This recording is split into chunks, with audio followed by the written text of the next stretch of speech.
Paano nga ba pasayahin ang mga misis? Pag galit ang misis mo, huwag mo nang sabayan yung galit niyan. Kasi lalo lang lalala kasi ang mga babae, hindi nagpapatalo yan. Kahit sila yung may mali, dapat maging tama pa rin sila. Kasi nga, malalakas ang tama ng mga yan.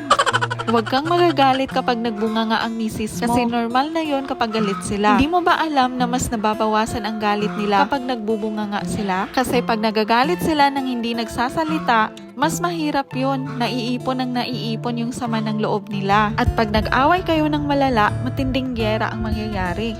Kasi nga, naiipon yung galit at pagtitiis ng mga misis. Kaya mas maganda pag galit sila, mailabas nila yon. Kaya kapag nagbunga nga ang misis mo, makinig ka na lang. At pagkatapos ng pagbubunga nga niyan sa'yo, saka mo suyuin tapos romansahin mo na agad. Dahil for sure, after nun, bati na kayo.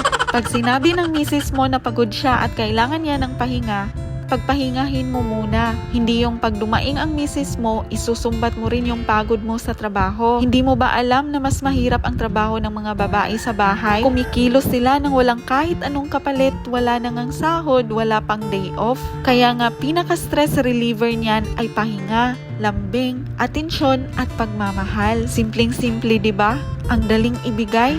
Walang presyo. Kaya wag kang maiinis sa misis mo kung minsan umiinit ang ulo niyan pag walang pera. Alam nyo kung bakit umiinit ang ulo niyan? Syempre, natatakot lang silang magutom ang pamilya nyo. Lalong-lalo na ang kinabukasan ng mga bata at mga gastusin sa bahay. Kasi ang mga nanay, takot silang magutom ang mga anak nila. Di bali nang sila yung magutom, wag lang ang mga anak nila. Kaya hindi mo masisisi minsan na paranoid yung asawa mo. Mainit lang ang ulo niyan pero hindi mo alam, umiisip na ng diskarte yan kung paano ka matutulungan kumita ng pera. Ang mga nanay kasi ay madiskarte yan. Kaya kung anong mga racket nila, suportahan mo. Kaya ang kailangan nyo lang talagang gawin ay mahalin at pahalagahan nyo ang mga misis nyo. Tandaan nyo na mas masaya ang relasyon kapag lalaki yung nag-handle ng relationship. Kasi kayong mga mister ang dapat magpahaba ng pasensya. And lastly, i-appreciate mo yung misis mo. Ika nga nila, ang taong na-appreciate, mas nagiging masipag at mas hinihigitan pa nila ang expectation mo sa kanya. So appreciate her kasi for sure mapapangiti mo siya. Hindi kailangan ng mamahaling bagay para mapasaya mo ang asawa mo. Minsan, ang kailangan lang ay magampanan mo ang responsibilidad mo bilang asawa at ama sa mga anak nyo.